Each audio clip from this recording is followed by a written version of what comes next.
Robbinsdale swinging in, and it's a fair ball, and Wayzata wins it. Champlin Park back to state for the third straight year.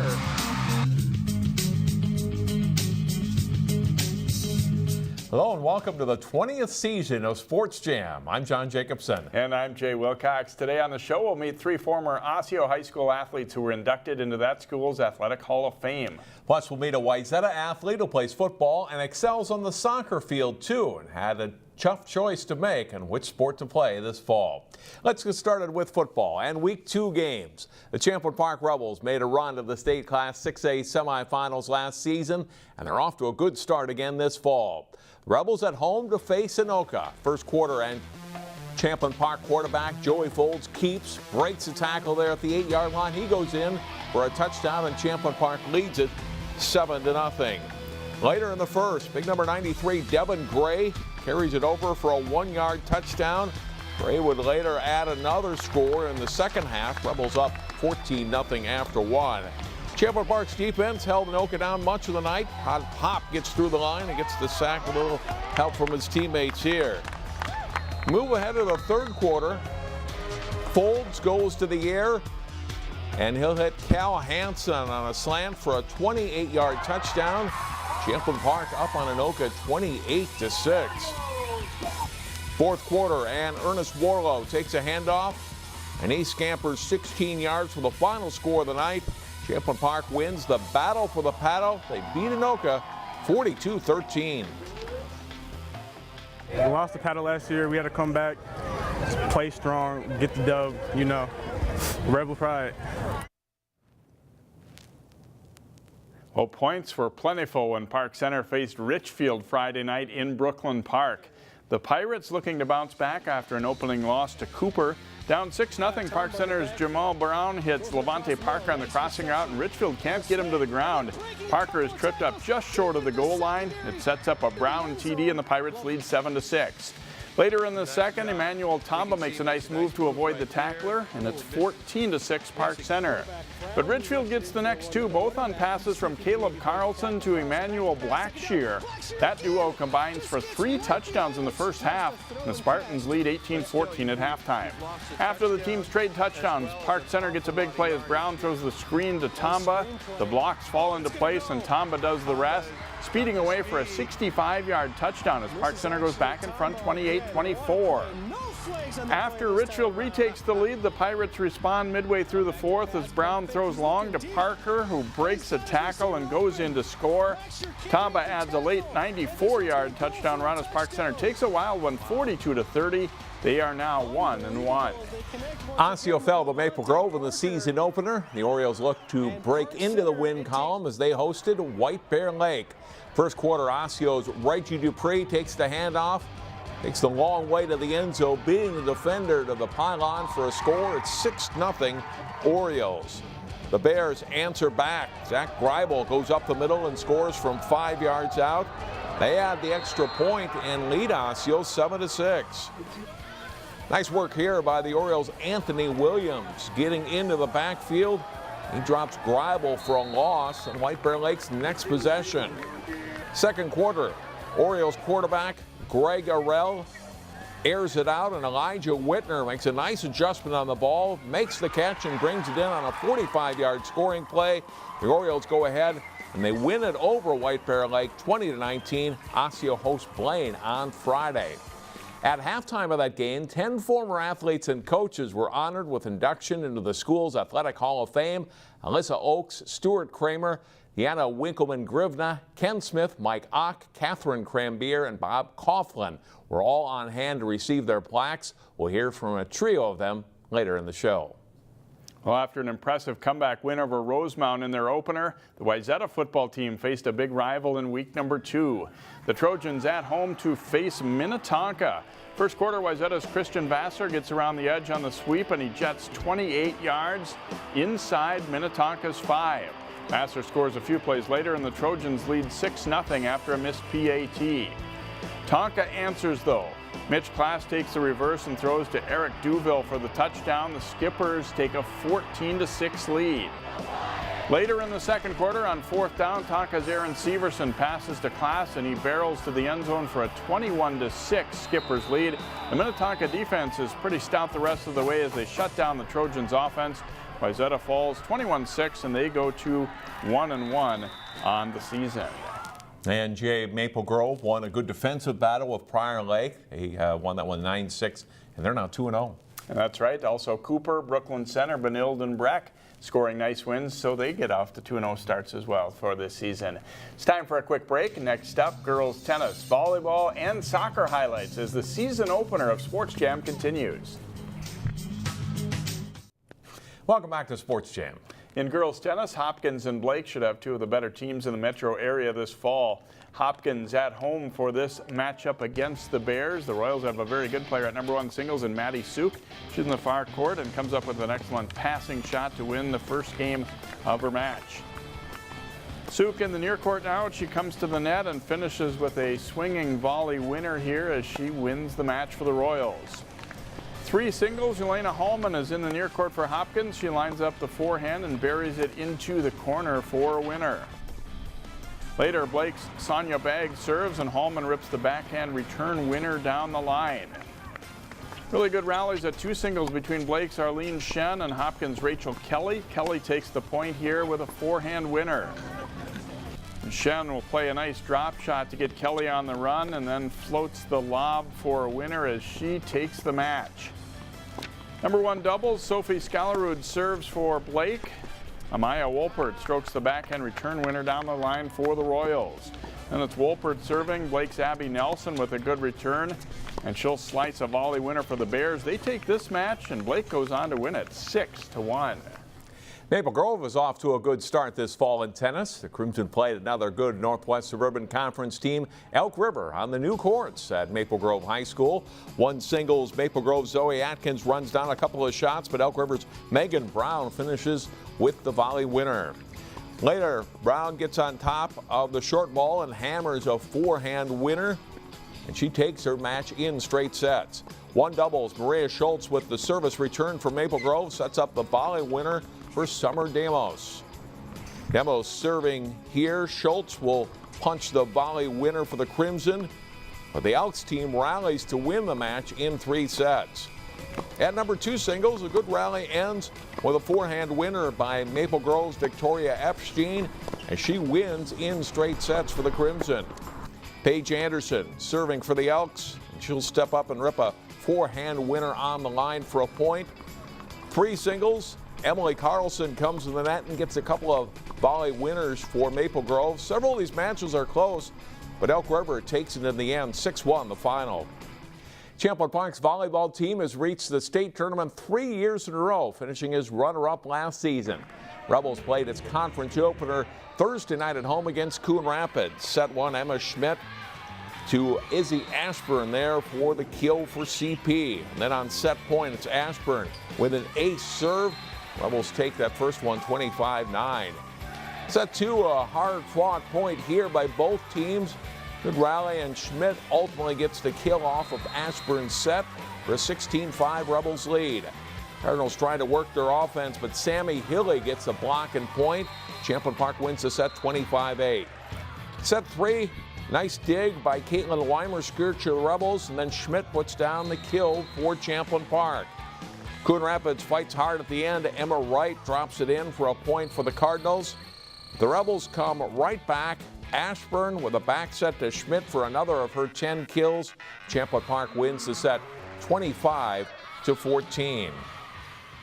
Armstrong will face Champlin Park in a key volleyball match Thursday. The Falcons off to a solid start, but they faced a big test against Totino Grace. Set 1 is mostly Armstrong. The back set by Riley Fry and senior captain Olivia Hecht with the kill, and it's 14-5 Falcons. They go on to win that first set 25-17. Totino Grace goes on a roll in set 2. Maddie Schaefer with the set, and Riley Rios delivers for a kill, and it's tied at 20. Then it's Grace's Lauren Mikulich with the big swing for the kill as Totino Grace wins 25-22, tying the match up at a set apiece. Set 3 is another close one. Grace's Bryn Smith serves up an ace to win at 25-23. Totino Grace leading 2-1. But Armstrong storms back. Junior Lauren Clark comes up with a kill, one of 26 on the night for her, as Armstrong wins the fourth 25-14. The fifth and final set, Armstrong's up 14-13 when Fry delivers a set to Clark for the kill. Armstrong pulls out a thriller at Grace, winning it in 5. At Osseo, the Orioles hosted Park Center in another conference opening match in the Northwest Suburban. Carissa Furman to Hannah Corman. It goes cross court there for the kill. Osseo wins 25-17 in set 1. Park Center comes back in a close second set. Sydney Warkin to Lauren Beecham for the kill to make it 24-23 Pirates. They win 25-23 to even the match. Set 3, the Pirates look to be on their way to another win, working to Beecham for another kill, and Park Center is up 19-14. But the Orioles storm back. A long rally here. Kelsey Seelock with the attack. The Pirates dig it up, but their return lands wide. And Osseo wins 27-25, and they go ahead 2-1. The Orioles carry that momentum into the fourth set. Taylor Kwan on the serve receive here. Furman sets to Emily Rossing for the kill. That closes up the set of the match. Osseo wins 25-18, and they take it 3-1. In tournament action on the weekend in the big Southwest Minnesota Challenge in Marshall, Champlin Park took third by beating Prior Lake in the third place match. Wayzata lost in the ninth place match against Eastridge. At the Irondale tournament, Benilde advanced to the championship before falling to River Falls, Wisconsin in 3. Park Center finished strong, taking the fifth place match over Duluth-Denfeld. Now to soccer, where the Wayzata boys had rolled through their first 4 games before tying Edina. They got another tough challenge against the Hopkins Royals. It's tied at 1 in the second half. Wayzata's Sadra Galzarian crosses the ball in front. Number 17, Stuart Sane scores to put the Trojans ahead 2-1. Hopkins ties it up about 9 minutes later. Zach Coette wins the battle for the ball, and he fires it into the Wayzata net to make it 2-2. Then it's Clarence Weah putting the Royals ahead with a nice shot just inside the goalpost. Weah's goal makes it 3-2 Hopkins. But with under 3 minutes to play in regulation, Eric Williams' long free kick is headed in by Drew Gallinson for the tying goal, and the teams head to overtime. Wayzata gets the only goal in OT. Galzarian scores it. Patrick Weah the assist. Wayzata slips past Hopkins 4-3 to improve to 6-0-1. In the girls' game, top-ranked Wayzata looking to remain unbeaten. Doesn't take them long to get on the board against Hopkins. Samantha Dietrich takes the pass from Marissa Kalkar, and she scores just 3.5 minutes into the match. Off the Wayzata corner kick, the ball is headed out by a defender right to Maya Turner. She heads it over to keep her in for a 2-0 Trojans lead. Dietrich and Turner each scored 2 goals on the night. Still in the first half, Dietrich passes to Kalkar, who goes in alone to score the first of her 3 goals in the match. Wayzata wins this one big, 8-0 the final. The Trojans also beat Creighton-Durham Hall 3-1, and they remain unbeaten on the season. The Wayzata girls certainly playing well. Yeah, they got a great team this year. Solid defense and goalkeeping so far. Good scores. Pretty good combination to have. Next up in our Sports Jam Spotlight, meet a Wayzata junior who had a tough choice on which sport to play this fall. Wayzata junior Jake Ogle was the standout athlete in 2 sports that are both played during the fall high school season. That forces Ogle to make a tough choice, but it also keeps him dedicated year-round. Here's Jason Melillo with our first Sports Jam Spotlight for the fall season.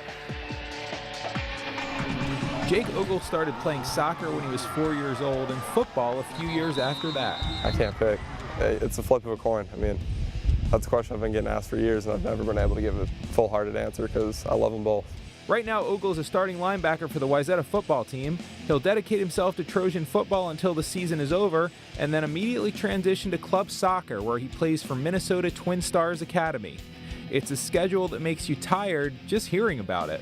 My off-season schedule last year, so football ended, and the day after football ended, soccer practice started, and Coach Brown's in, new coach, which had us lifting every day at the high school.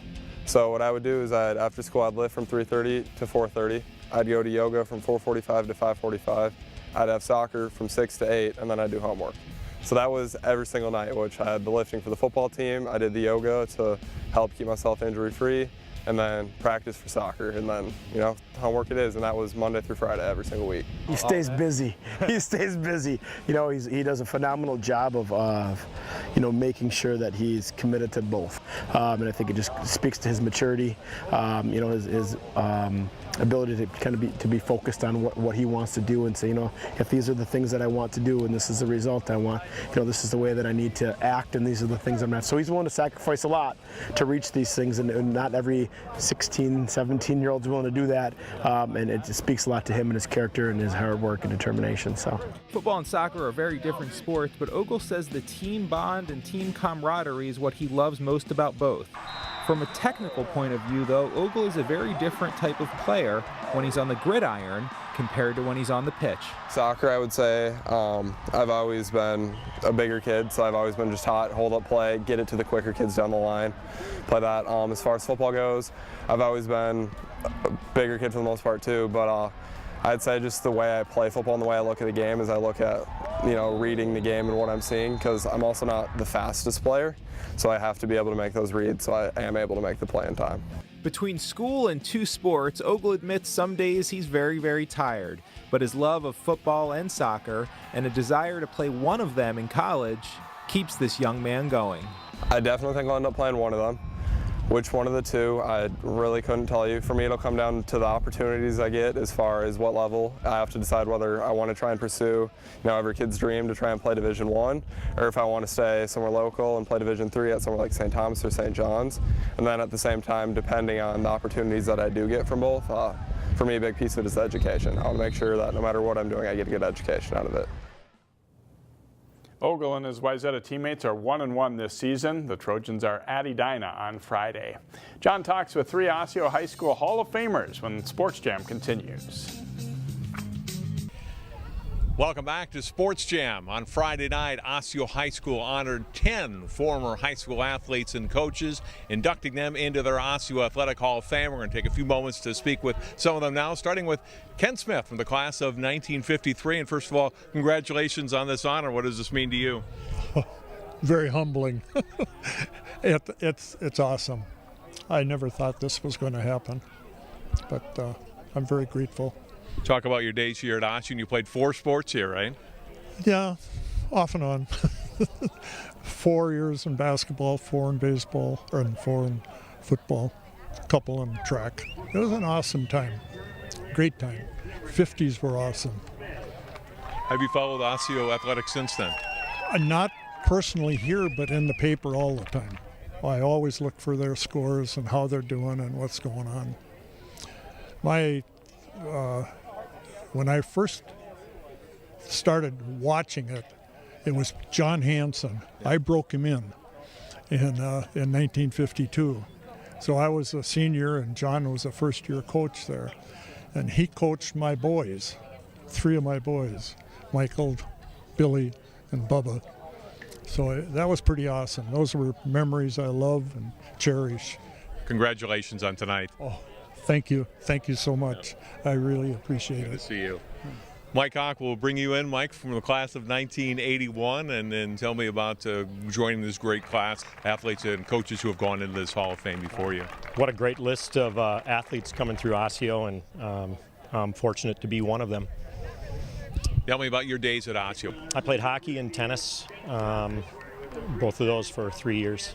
What do you bring with you as far as Osseo pride through the years, and as you talk to your players now that you coach at Blake and tennis, for instance? Just the character from the coaching staffs here at Osseo. You know, they taught me the work ethic and pretty much everything about the sport of hockey and tennis. And it's fun to see a lot of the friends that I came through the program with. You know, I see them with their kids kind of coming through, and especially playing the hockey programs. So it's a great connection to have. Mike, tell us what you're doing today. I coach at the Blake High School. I coach boys and girls tennis there. I'm in the tennis business. I work at Woodhill Country Club and been there for 27 years. So I'm still active in the tennis business. So Congratulations and enjoy tonight. thank you. Another of the Osseo inductees into their Hall of Fame, Katherine Krambeer Lusk. And Katherine, first of all, congratulations. Great to see you again. Thank you. So good How to be much fun is this for you to be back here at Osseo and now into the Hall of Fame? It is incredibly fun. It's such an honor. When I received the email, I was just really touched, and always fun to be back. I don't get to come back super often now that I'm in Texas, and so fun to bring my 2-year-old back, and my parents are enjoying being back on some old stomping ground. So we're just really excited to be here. And one of your teammates, Alyssa Oaks, also going in. How fun is that? Oh my goodness. Well, it's so funny. We were talking earlier, and one of my closest friends growing up, and then our 2 little boys, seeing them run around tonight, and then we're both expecting baby number 2 just within days of each other. So it's really special. That makes it all the more special. I was digging through old newspaper articles in my parents' basement and just seeing pictures of us together, and it's sweet to have a friendship that you've had that long. 15 years since you played on that field over there, your last senior year. Does it seem that long ago? No, it doesn't. But I look around at all of the high school football players when we were perking, and made me feel a little old, I'm not going to lie. But it doesn't feel like it's gone by that fast. So. You mentioned Texas. Bring us up to date with what you're doing now.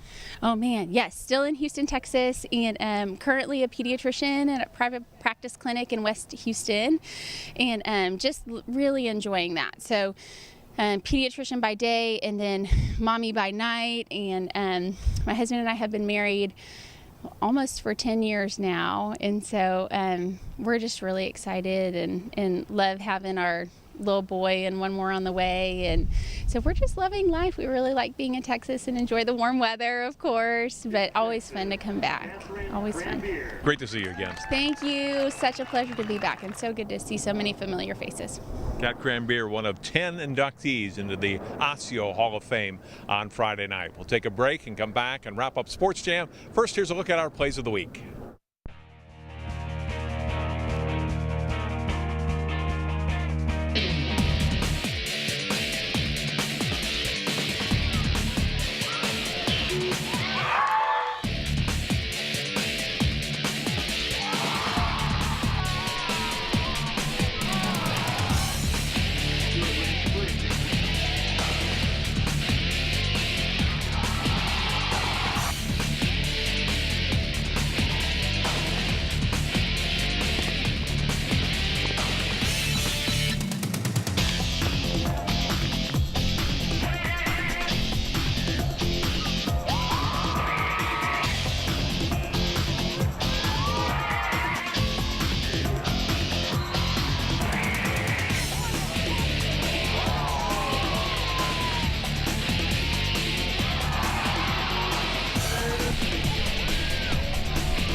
What makes your community feel like home?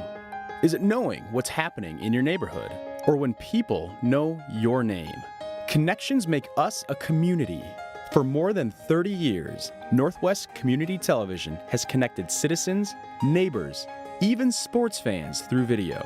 As life gets busier than ever, we will still offer you a connected community experience through CCX Media, so you can stay connected to the place you call home. In addition to highlights, you'll see the best in full game coverage this fall on CCX Media. Our game of the week is a section final rematch in girls soccer as Maple Grove looks for a little revenge against Centennial. The game is Tuesday at 7 o'clock. Watch it live on CCX Media channels 799 and 12 and online at ccxmedia.org. You can also see replays Saturday at 10 a.m. and p.m. And that will do it for the season premiere of Sports Jam. Look forward to a great fall and a great school year. Thanks for watching. We'll see you next time here on Sports Jam.